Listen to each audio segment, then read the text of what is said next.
number of times where the council has tried to question some of the actions of the mayor. And they've gotten a response, I'm the mayor and I can't.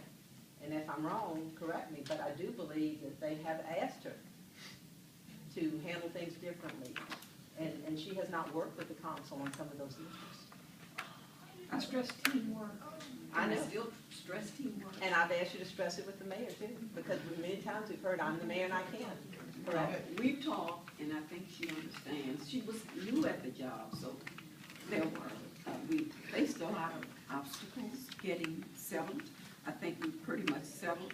I hope the dust has settled in the council, and we can get on with the business of doing business. Well, that's what we're here for, business. We have heard Mr. Wood say too, with the court situation, he reminded the mayor one meeting that the judge had ruled and we need to move on. But it doesn't look like that's happened because we're going back to court at the end of this month. So, I mean, I don't understand why it's the council's fault. Well, Ms. Crochet, in regards to you making that statement, I took actions because there was a critical point where things were getting out of control. And I stopped to say, let's not go any further. And that's when I said, I am the mayor. The meeting was getting out of control. So in order to bring some control, that was the reason that I took that action to say, I am the mayor. The meeting where the council questioned your authority to fire the CFO,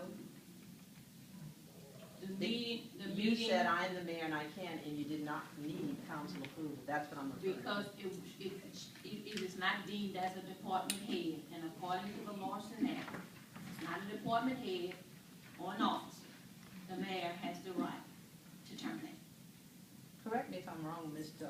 Woods, but I think you reminded everyone that the judge had ruled that she is a department head and should be accepted as that, right? That was the ruling at the time. I think you were referring to something prior to that meeting. No, I'm referring to after the meeting when you sat right there and said we need to move on. The judge has ruled she is a department head.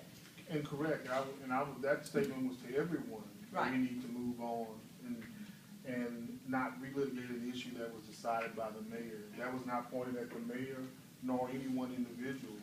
And I still say that, the judge ruled on that, and we need to move on from that issue. So do you feel comfortable that we have moved on with that issue? That's me injecting my opinion, and as a lawyer, I'm not supposed to do that. I specifically state what I see. I give a legal opinion as to what I believe, and if the council asks for me an opinion, then I think it's appropriate for me to give it. I don't think it's appropriate for me to answer your question based upon what you just asked me. Okay.